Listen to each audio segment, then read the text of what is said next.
Hello, everyone. Thank you so much for joining us. We're going to get started real soon. My name is Carissa Sorensen, and if you're here for Head Start with SSARC, then you are in the right place. All right, so please note that this meeting or the session will be recorded, so hopefully you're all aware of that. If you have any questions throughout this session, please feel free to drop them in the Q&A function of your Zoom. You can also use the chat as well, not a problem. But yeah, I think we have a good amount of people in here already. So we're just going to go ahead and get started because there is actually a lot of information to cover within these next 30 minutes. So thank you so much again for joining us. For those of you that are kind of just barely coming in, once again, my name is Carissa Sorensen, and I'm the director of the Social Sciences Academic Resource Center. I use she, her, hers pronouns. And today we're just going to be talking a little bit about your time at UCI and the School of Social Sciences and what you need to know about engaging with faculty, finding your first internship, getting involved in research, as well as looking for leadership opportunities. So hopefully that sounds good to you all, and we'll go ahead and get started. All right, so just a little bit about us here at SSARC. So SSARC we call, I guess that is short for the Social Sciences Academic Resource Center. And pretty much what we do is support all students in the School of Social Sciences in the pursuit of their post-baccalaureate goals. So whether you're an incoming student right now, majoring in the social sciences, or perhaps a current student in the social sciences, or maybe you're just a student outside of social sciences and maybe thinking about changing your major, whatever it might be, that's okay too. But we're here to support you in whatever your goals may be after UCI, as well as your goals here during your time here at UCI as well. In regards to our services, so just a little bit more about that, what we do is provide one-on-one consultation for students. So we can talk to you specifically about leadership opportunities, about internship opportunities in the social sciences, help you apply to various scholarships, whether that's scholarships within our school or scholarships outside of our school or our university. We can also assist you in kind of guiding you throughout the research process because there's many ways to kind of go about research and how to find research, as well as graduate school. Maybe you're thinking about pursuing, I don't know, an MBA or maybe going to law school. We can certainly kind of help you out with that in terms of the timeline and the process. So even right now during summer, we are virtually open from 9 a.m. to 5 p.m. So if you'd like to schedule a consultation with us, we highly recommend doing so before the school year starts. So that way you can really outline what your goals are, what your plans are, and kind of really get off to the right foot, okay? But before we kind of get into our presentation today, I'm going to tell you a little bit more about the structure of our center. So besides myself, we also have a program coordinator. His name is Patrick Del Rosario. Hi, Patrick. I'm sure you're watching.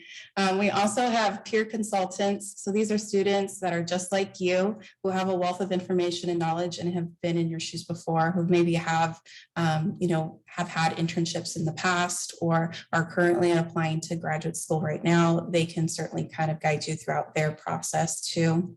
Another thing is we also have PhD students that work for our center as well. So if you're thinking about pursuing a PhD, you're more than welcome to schedule an appointment with one of our graduate student advisors. And these students actually start all in the fall, but you can schedule an appointment with Patrick and myself right now. And I saw a really great question in the chat right now. In terms of how to schedule an appointment with us, I will actually kind of share that at the end of our presentation. But in case you're wondering right now, all you eager beavers, you can actually just go directly to our website, and on there on the front page, you'll see actually schedule an appointment with us. And you just do that through our appointment system. And that's pretty much how you find an actual appointment with us. But I know that I'm doing a lot of talking right now, and I'm sure that you actually want to hear from an actual student. So I do have a video that I want to share of a former SSARC peer consultant and who is also now a UCI alum, Alina too. And she has a few words of advice for you and just kind of want to share what that advice is in terms of how to thrive as a college student. So hopefully the volume is okay here, but we'll see how kind of this goes. Hello, everybody. Welcome to UCI. My name is Alina, and I am a fourth-year peer consultant at SSARC, Social Science Academic Resource Center, and today I will be presenting on 5 steps to thriving as a college student. Firstly, and most importantly, what I've learned through my college experience is to prioritize mental well-being. After struggling with my own mental health struggles at what I thought was also the peak of my college career, I learned how crucial it is to be mentally healthy in order to succeed in my goals. Seeking therapy at UCI Counseling Center, which, by the way, offers free and confidential services to all UCI students, has immensely helped me function and thrive. And there are so many other UCI resources available to support you, so please check them out as they're put in place to help you all thrive. The second step is to seek out new experiences that impact you socially, professionally, academically, and personally. I loved my experience abroad at Yonsei University in South Korea, and I was also able to participate in the Sacramento internship program, in which I landed my first internship after my first year of college. Also, many organizations will have fully funded opportunities for you to attend conferences. I'm pretty fortunate to have attended these types of events, and I have visited Austin, Texas, Las Vegas, Nevada, and Boulder, Colorado just by saying yes to these opportunities. Also, take the time to explore SoCal. Irvine itself is such a beautiful city, and there are many good food places to try, from taco trucks to Asian food to boba shops. But after advocating for you to seek out these opportunities, I also want to advise y'all to stay organized and time manage. There are way more opportunities for you than you can take on, so it's important to prioritize. Use a planner or a calendar, utilize desktop or Google Drive folders, and know when to say no. I personally use a time blocking technique to schedule my whole day by the hour, including my classes, meetings, breaks, homework hours, and self care time. A fourth step to thriving is acknowledgement. We all go through our own journeys through college, and it's okay to take breaks. Breaks can look like a 10-minute snack break, but it can also mean a gap quarter, a gap year, or multiple years. Again, going back to maintaining our mental health, it's important to remember that our lives aren't linear. It's also easy to compare our journeys with others, but do things for you, not your parents, not your peers, not your professors or mentors. Lastly, my fifth suggestion is to find your community. This will be your support system at your highest and your lowest points in college, so join some of UCI's 600 plus organizations. You may feel lonely at times, but you're never alone. So that's all for now. Thank you so much for listening. Bye. All right, so hopefully you kind of enjoyed those tips from Alina. And again, feel free to continue submitting questions right now. We'll actually address those at the very end. But Alina brought out some really important tips that we're actually going to talk a little bit more about right now. And one of those is actually getting involved and finding your community. And part of your community is actually not only your peers, but also your faculty. Faculty are a part of your community here in the School of Social Sciences. We actually have 169 distinguished faculty members, which I think is pretty cool. Pictured here is actually one of them, Dr. Anita Casavantes Bradford, who is an associate professor of Chicano Latino Studies and actually has been appointed as the new Associate Dean of Faculty Development and Diversity for our school. Another fun fact is Dr. Casavantes Bradford is the founder of our first generation first quarter challenge program, which I'm sure many of you have been invited to join, and I hope you will. But I'll share a little bit more about that program a little bit later on in our presentation. So know that at SSARC, we cannot stress enough how important it is to engage and build relationships with your faculty. Because remember, they are people too. They're not aliens or anything like that.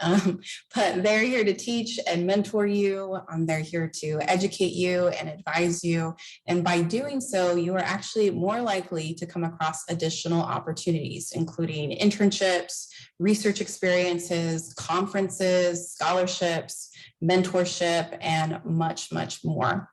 So we're actually going to go into a few tips that you can actually utilize as you're engaging with a few faculty members this upcoming quarter.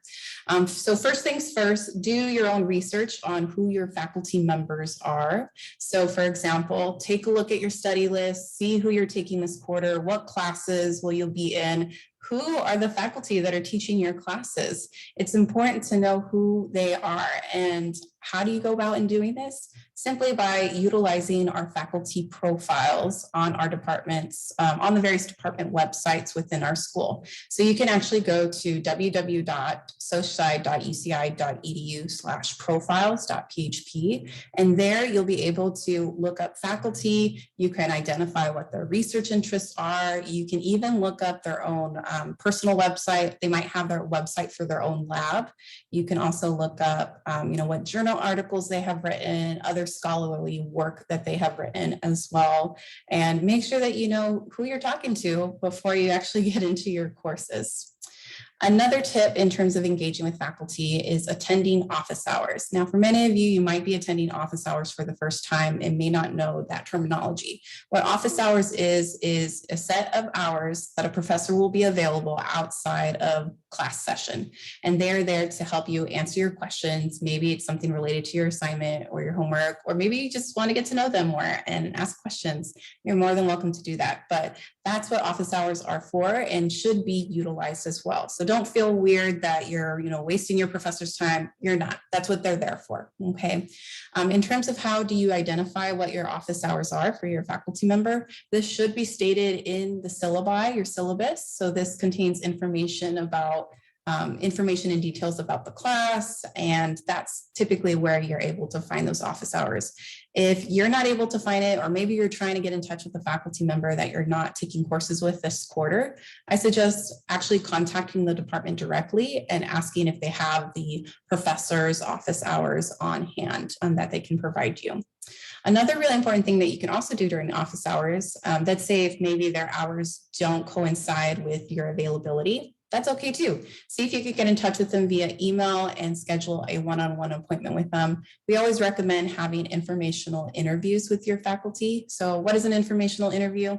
Pretty much you're just asking them questions about their own personal professional trajectory. So how did they get to where they are today?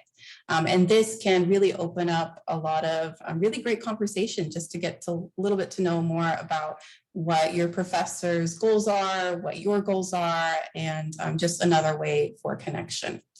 Another tip is to also be actively involved in courses. I know this sounds like a no-brainer, but also very important.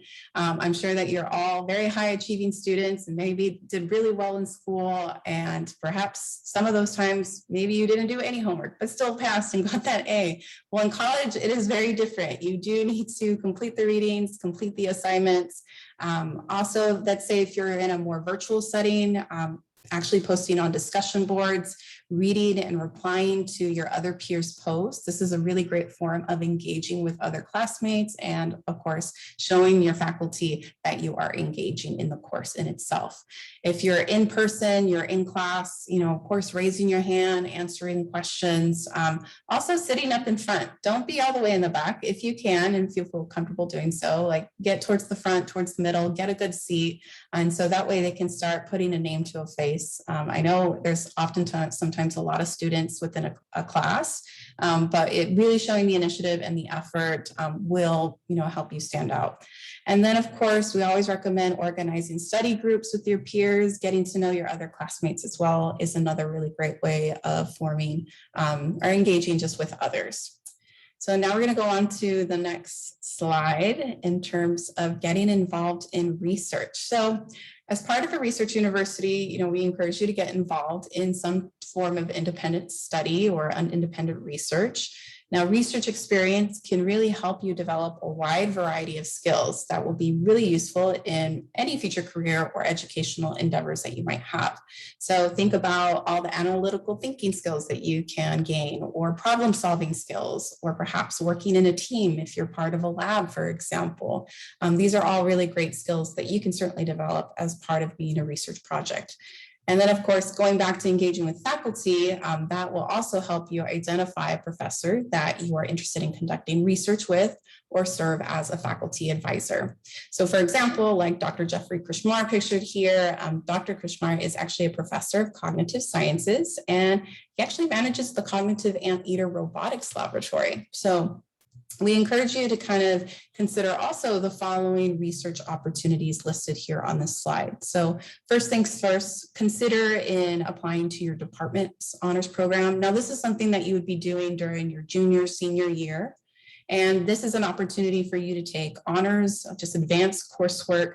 You'll also be developing an honors thesis. And this is really great for graduate school, especially if you have to provide like kind of a sample work to provide to your own PhD programs if you're applying to them, for example.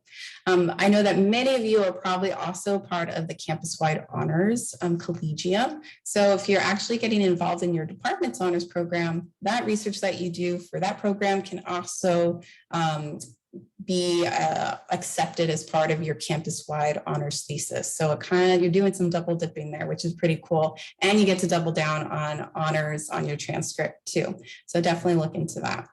The next part is participating in UROP. So what UROP stands for is Undergraduate Research Opportunities Program. So this is a program where you can actually get funding for your research projects. Now you're probably thinking, well, what do I need money for? This can go towards a poster. Let's say you're presenting at a conference, or maybe you need to buy set of materials or books that are really expensive. That doesn't have to come out of your pocket. So you can actually submit a proposal, get it accepted, and hopefully also be able to kind of pay for those items. And plus, Europe also puts on a symposium every year where you get to actually present your research to your peers, staff, and faculty as well. Another really great opportunity is actually completing SSARC's research certificate. So it just requires some courses and involvement in research, and it's very, very flexible in that if you complete the requirements, then you are provided this certificate of research that kind of showcases those skills that you've developed as part of those requirements. And this is another really great thing that you can easily add to your resume. All right, so speaking about resumes, I hope that everybody has a resume, or at least have started one at this point in time.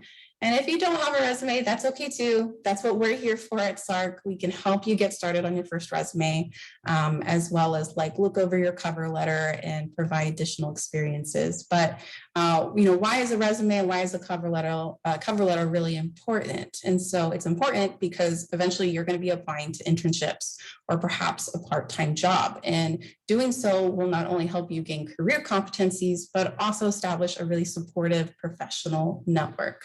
And so first things first, we encourage you to meet with us, and we can help you kind of draft those documents, receive feedback. Again, consultations are available on our website, and I will share our website at the very end of our presentation. The next thing is once you have your resume, you have your cover letter, you're feeling confident, it's time to actually apply. But of course, you want to make sure that you tailor your resume and your cover letter to the positions that you are applying to. And one of the best ways that you can find these positions, whether it's an internship, part-time, or maybe you're at that point where you need full-time employment, you're going to be able to do so on UCI's Division of Career Pathways Handshake platform. You already have access to this as of right now. So all you have to do is log in with your UCNet ID and your password. And this is where you can find a really comprehensive list of employers who are specifically looking for UCI students. And so definitely encourage you to kind of check this out, maybe find 2 to 3 jobs that you're interested in, and then bring that with you when you have your consultation with us here at SSARC. And we can help you kind of tailor those documents to that particular position. At SSARC, we also on our website have a SSARC internship organizer. So finding full-time employment, finding part-time job, finding an internship, it can be a lot. It's like a full-time job on its own, trying to find these opportunities and applying to them, because you're spending hours on updating these documents to really fit the position and really make yourself stand out. So we encourage you kind of to utilize this internship organizer that kind of gives you tips and tricks on like how to organize your actual search. The next thing is in terms of finding internships or opportunities. Let's say you can't find anything on Handshake, or maybe nothing interests you, or you're trying to find something really specific and something tailored to what you're particular interests are, we recommend actually contacting employers directly. Now, I know this sounds a little bit scary, but it actually works, okay? So all you have to do is just reach out by sending what is called a cold email. So meaning that maybe you might not have any leads, or maybe you do have a lead. Maybe your cousin worked at that company, or maybe you have a family member, whatever it might be. You can also do a cold call, or if safe to do so, visiting in person. So that's another thing that you can look into, and just simply ask, do you have any summer internship opportunities at this time? Attach your resume, attach your cover letter. This will certainly speak volumes. And let's say maybe they don't have anything at that time, but let's say, hey, we'll keep your resume on hand just in case anything pops up. You never know what might happen. And this has happened to me personally, where someone has actually said no to me first and then reached out months later saying, actually, we do need help. We want to create something for you. Okay. Another really important aspect about internships is that you can actually get academic credit here in the School of Social Sciences through our course called Social Science 197. So you can get anywhere up to 2 to 4 units. It's a pass, no pass course. And this is just a really great way to, get credit for your internship experiences, especially if they are unpaid experiences as well. We're actually having a webinar this week on Thursday at 3, all about how you can enroll in Social Science 197. So definitely check that out. All right, so kind of moving on. And kind of one of our last portions. I know lots of information. So I know that many of you are probably thinking about what clubs or organizations to get involved in. UCI actually has over 600 organizations. So there's bound to be something for you. But by participating in a student organization and kind of practicing a leadership role, this is a really great opportunity, again, to build upon that resume.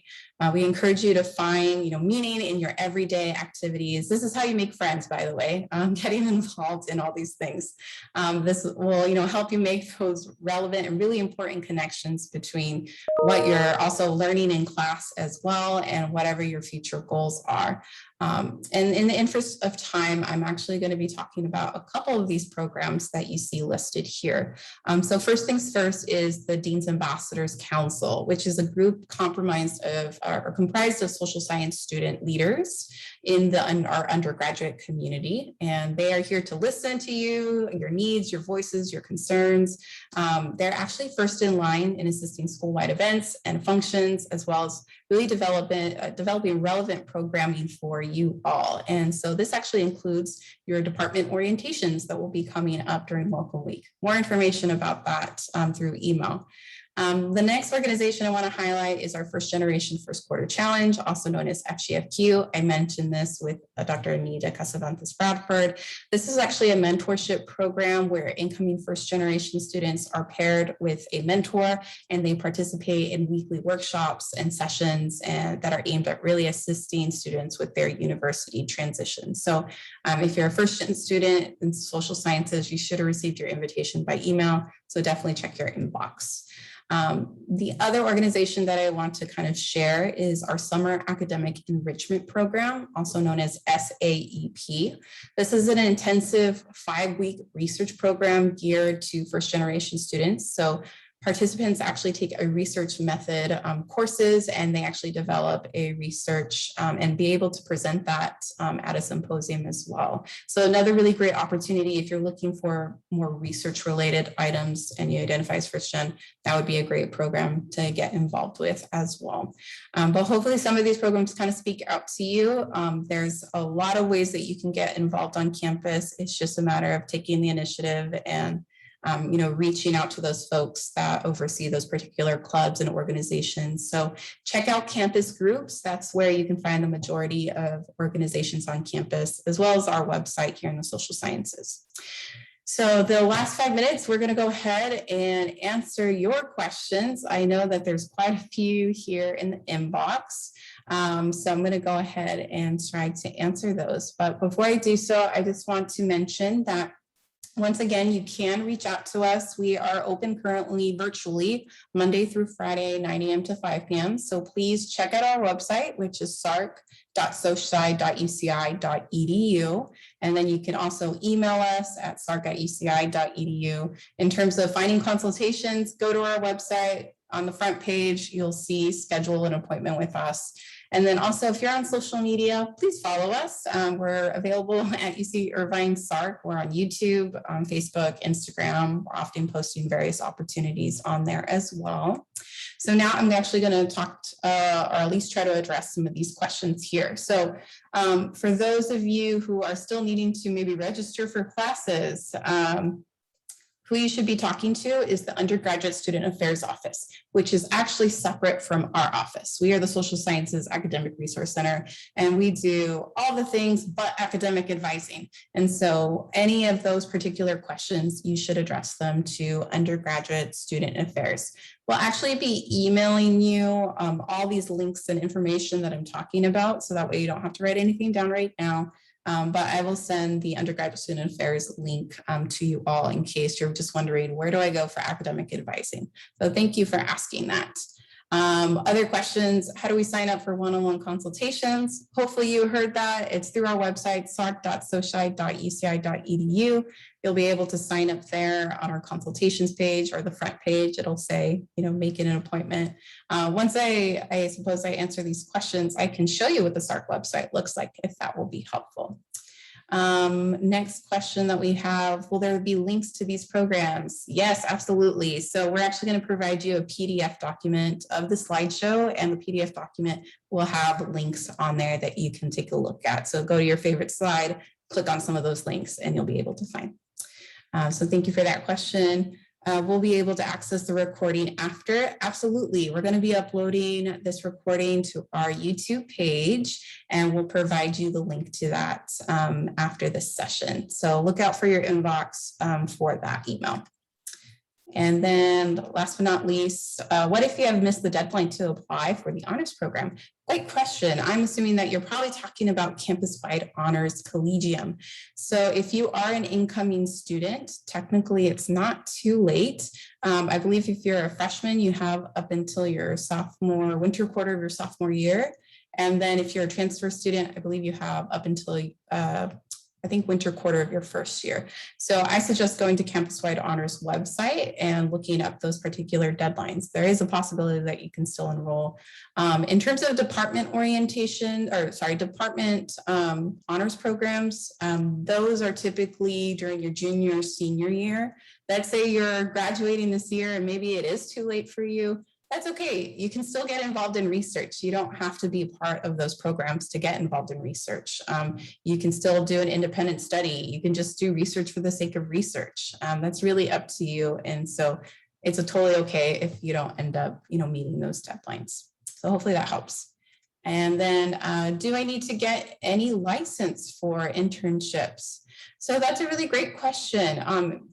The only particular things that you need to be aware of is if you're an international student. So if you identify as international, then potentially you may need to apply for what is called curricular practical training, also known as CPT. This allows you to work at an off-campus site. So potentially if that's you, then you might want to get connected with the International Center about that process. But in terms of any other licenses that you might need, if you don't identify as international, not so much. You just apply to any positions that you see on Handshake or our own website, and I'll show you that right now as well. But hopefully that kind of helps too.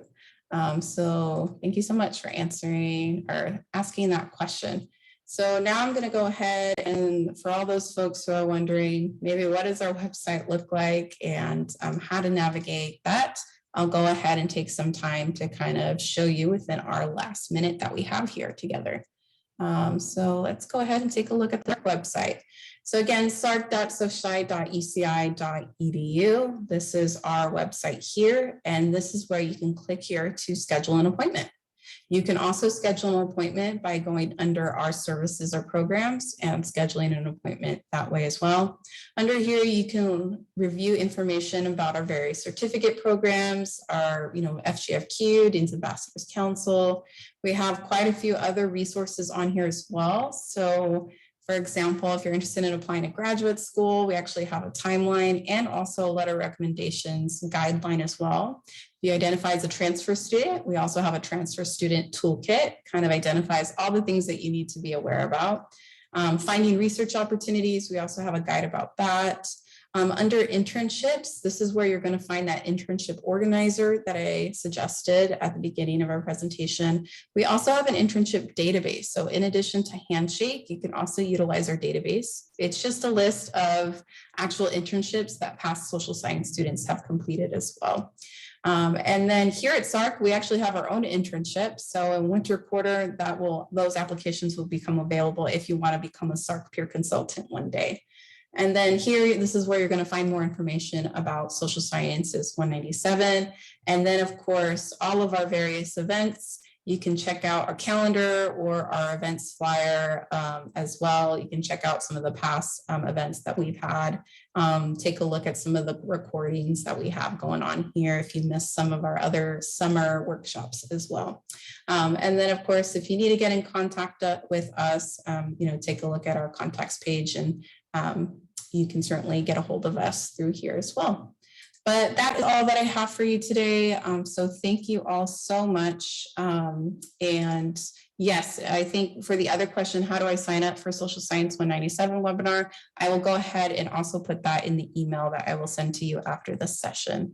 And then, I have another really great question. What is the case for students who identify as DREAM Act immigrant student with no legal status? Really great question.